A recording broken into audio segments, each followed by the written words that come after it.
E aí, galerinha, tudo bem com vocês? Sejam bem-vindos para mais essa aula de ciências. Estamos aí na nossa 26ª aula, né, gente? E na aula de hoje iremos falar sobre astronomia, mais especificamente observando a Lua, tá bom? Mas antes disso, vamos para a agenda de vocês. Essa será a agenda de vocês, a abertura do capítulo 12, astronomia e observando a Lua. Vocês irão fazer as atividades da página 224. Ok? Pessoal, pega aí o caneta e papel e vamos fazer as correções das atividades da página 209 e 214. Então, abra aí o livro de vocês na página 214. E 209, desculpe, gente. Bom, a primeira questão fala o seguinte. Diego aproximou um ímã em forma de barra de uma bússola. Desenhe na imagem B como ficará o ponteiro dessa bússola. Bom, se o ímã, um ímã ele tem dois polos, polo norte e polo sul. Se você colocar um ímã de barra ao lado de uma bússola, você vai ter o ponteiro apontado para o lado norte, né, gente?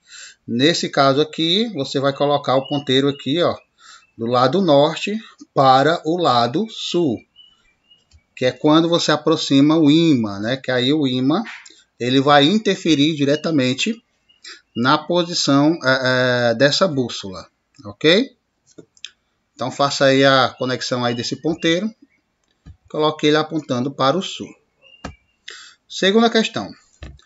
Encontre e circule no diagrama a seguir as palavras que completam corretamente as sentenças. Escreva-as nos espaços indicados. Bom, nesse caso as palavras selecionadas são essas, gente, ó, bússola, ímã natural, ok? E no finalzinho, campo magnético. Vamos aí para o item A, como é que ele está perguntando aqui, ó. Em razão de seu comportamento magnético, a Terra pode ser comparada a um ímã natural, né, gente? Sabemos que a bússola ela funciona em torno dos campos magnéticos, o polo, né, o norte e o campo magnético do polo sul, ok? A bússola é um instrumento de orientação geográfica que utiliza uma agulha imantada suspensa. Aí você consegue fazer uma bússola caseira, né? Você pega aí uma agulha imantada, coloca em uma bacia com água e a agulha ela vai procurar o lado norte, né? No caso aí, ela vai apontar para o lado norte. Nesse caso aqui, gente, na primeira questão, ela está apontando pelo lado sul, porque o que acontece, gente? Ó, na verdade, quando você tem a classificação do lado norte e o lado sul, você tem aí a separação erroneamente, né? Porque na verdade o lado sul é o lado norte e o lado norte é o lado sul, ok? C. O campo magnético terrestre faz a agulha imantada da bússola se alinhar aproximadamente na direção norte-sul geográfica da Terra, né? Então eles vão ficar em uma parte alinhada conectando a região norte-sul, aproximadamente, ok? E é isso. Vamos aqui para a página 214.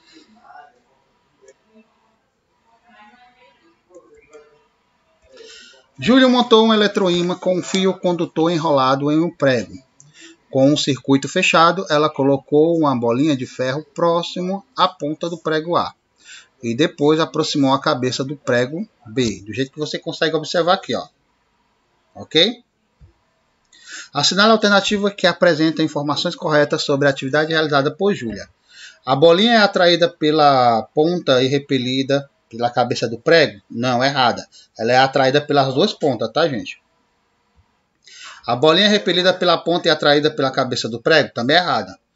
A bolinha é atraída pela ponta e pela cabeça do prego? Está certo, né? A partir do momento que você imantou, né, formou-se um eletroímã com o prego, toda a extensão do prego ele se torna um eletroímã. Ok, gente? Porque ele é um material condutor. Segunda questão. Os quadros a seguir estão relacionados ao funcionamento de um guindaste em um ferro velho. Esse tipo de guindaste possui um eletroímã que atrai as sucatas metálicas. Liga as informações a seguir corretamente, né? Então vamos lá. Guindaste não atraindo sucata metálica. O circuito elétrico do eletroímã do guindaste está aberto e não há passagem de corrente elétrica. Guindaste atraindo sucata metálica. O circuito elétrico do eletroímã do guindaste está fechado e uma corrente elétrica percorre pelos fios, né? Então, pessoal, ó, o que acontece aqui quando você tem um guindaste, né? Quando ele está ele está ligado, né? Ou seja, o eletroímã está passando corrente para essa superfície de ferro, significa dizer que ele tem magnetismo, né? Ele vai atrair os metais. Quando você desliga essa chave, como se fosse um interruptor de luz mesmo, normal, né? Aí no caso ele não vai atrair os metais, ok, gente? Diferente do ímã, né? Do ímã natural que conhecemos, o eletroímã ele só tem essa capacidade de atrair metais quando você tem uma corrente elétrica.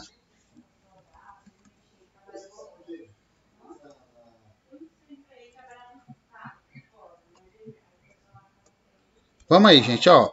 Capítulo 12, vamos falar sobre astronomia. Um assunto muito interessante, né, pessoal? Eu particularmente gosto bastante de astronomia, né? Por quê? Porque ele estimula a nossa imaginação, né? Ele faz com que a gente tenha voos mais altos, né? Então, ó, gira, gira, gira. Ao observar o céu, planetas e estrelas como o Sol parecem se movimentar de um lado para o outro. Mas será que são eles que se movimentam ou somos nós, moradores do planeta Terra, que estamos nos movimentando? Para responder a essa e outras questões é preciso observar e conhecer um pouco sobre o universo de seus astros. E é esse assunto que vamos abordar nesse capítulo, né? Então, pessoal, perceba que os rastros que são formados aqui, ó, são os rastros da nossa galáxia, que a gente vive na galáxia chamada Via Láctea. E ela tem esse nome de Via Láctea justamente por conta dos seus pontos brancos, tá? E antigamente, na Grécia Antiga, ela foi dado esse nome porque significa dizer caminhos do leite, né? Pelo ponto dos seus pontos brancos, né? Seus caminhos, né? Suas marcas brancas, né? Então, por isso que a nossa galáxia ela tem esse nome, de Via Láctea, tá? Vamos falar sobre um pouco da observação da Lua. Gente, é muito interessante a gente observar a Lua, porque através delas a gente consegue prever, né, as marés, né? A gente consegue entender como é que as marés funcionam através da Lua. Mas antes disso, vamos começar do início. Na aula de Ciência da Natureza de hoje, Alano e seus colegas vão estudar a Lua. Para isso, a professora organizou a turma em uma roda e solicitou aos alunos que escrevessem algumas perguntas sobre a Lua, né? Então vamos ver aqui as perguntas que escreveram sobre a Lua. A Lua tem luz própria? E aí, gente, a luz tem luz própria? Não, pessoal, a Lua ela é considerada um satélite natural da Terra, então ela não tem luz própria. Mas por que ela brilha?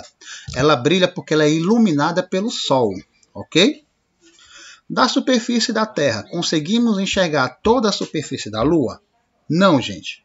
A gente vê apenas a superfície terrestre, né? Aliás, na superfície terrestre a gente só vê parte da Lua que é captada a luz solar, né? Só parte da superfície da Lua. A gente não consegue ver a Lua toda, né? Apenas aquela parte que está sendo iluminada.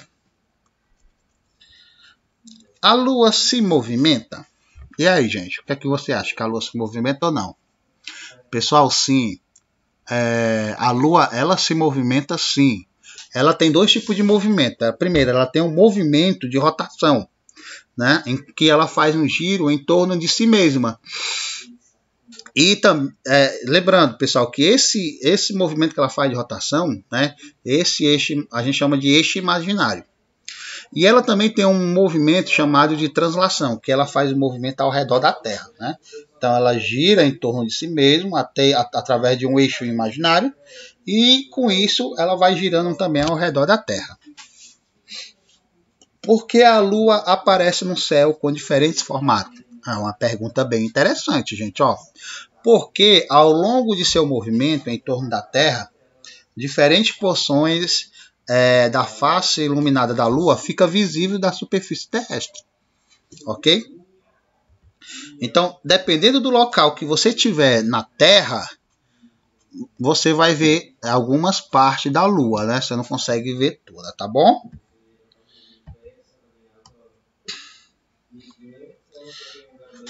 Vamos lá. Após conversar em sala de aula, Alana e seus colegas aprenderam um pouco sobre a Lua. Agora vamos iniciar nosso estudo sobre esse astro celeste, né?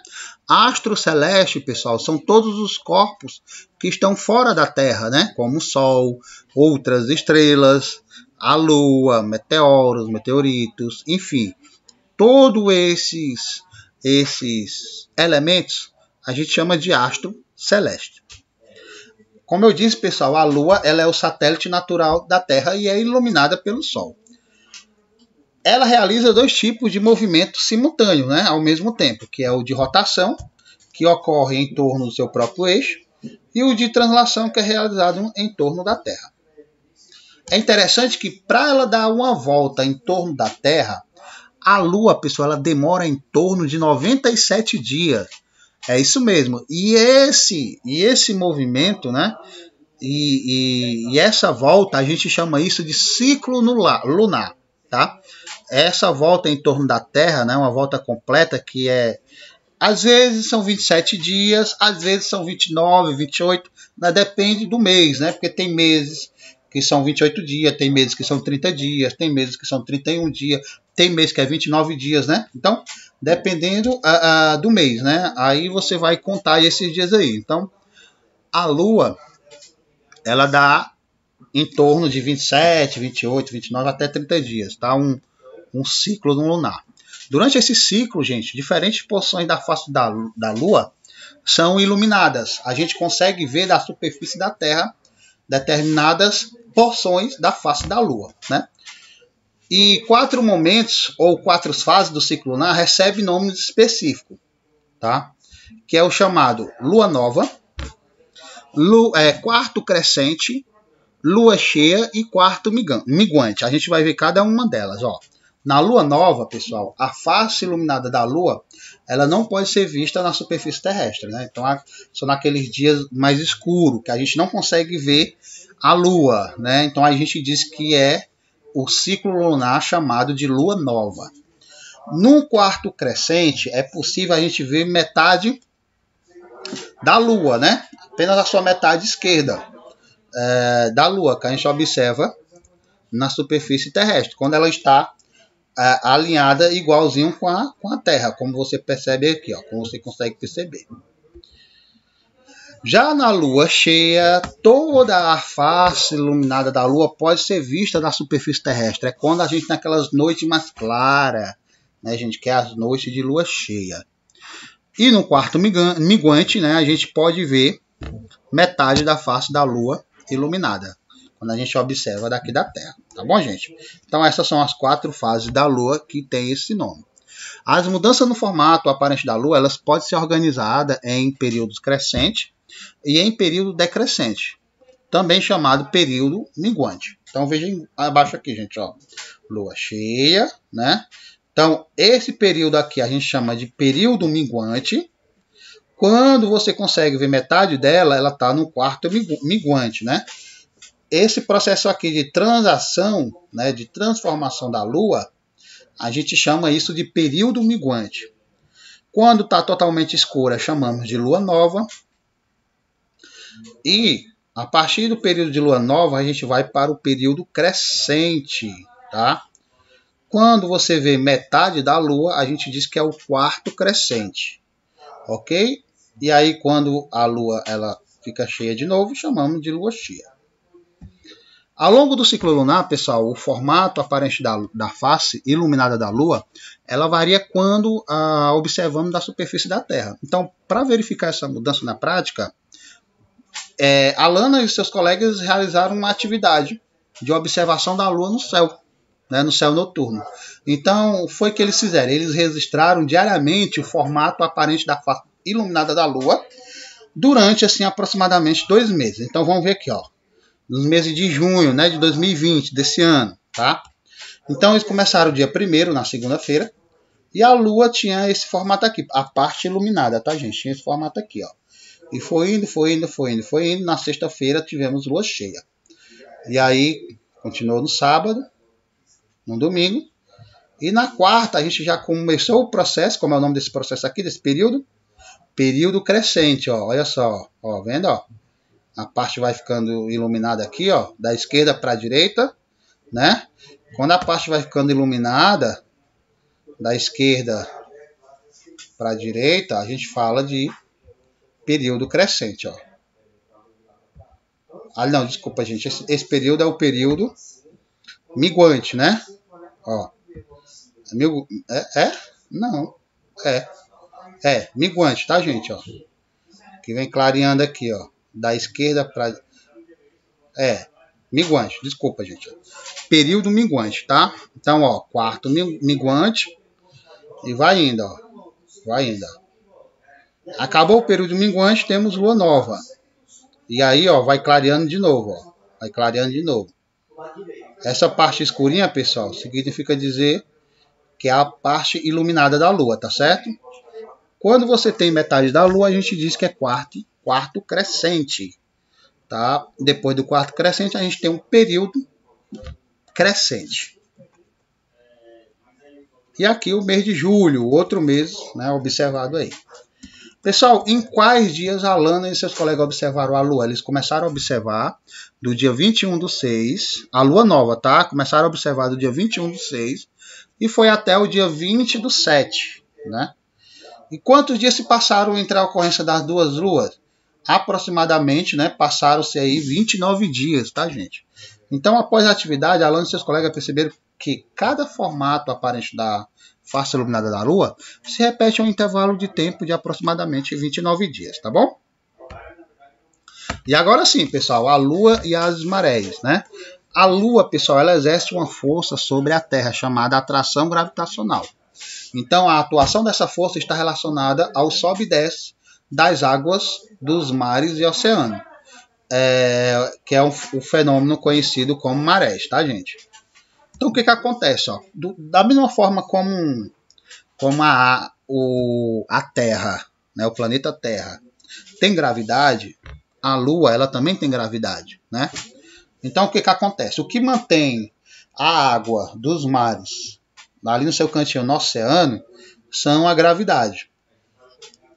A partir do momento em que a Lua ela se aproxima através do seu movimento, né, de translação, que é ao redor da Terra, em algumas partes desse movimento ela vai se aproximando da Terra. E com isso ela vai puxando a água, né, do planeta Terra. E isso a maré vai subindo. Ok, gente? Então isso é o que faz o sobe e desce das marés. É o movimento de translação da Terra. Aliás, da Lua. Ok, gente? Pessoal, é isso. Tá? Na próxima aula a gente vai falar sobre observando as constelações e instrumento de observação. Tá? Será a nossa última aula do ano letivo. Tá? A nossa prova será lá para o dia 16 de dezembro. Tá, gente? Espero que vocês façam todas as tarefas e me mandem. Ok? Se gostou, deixa aquele like. E a gente se vê na nossa última aula, que será na próxima semana. Tá bom? Então, um forte abraço. Fica com Deus. E tchau, tchau, gente. Tchau.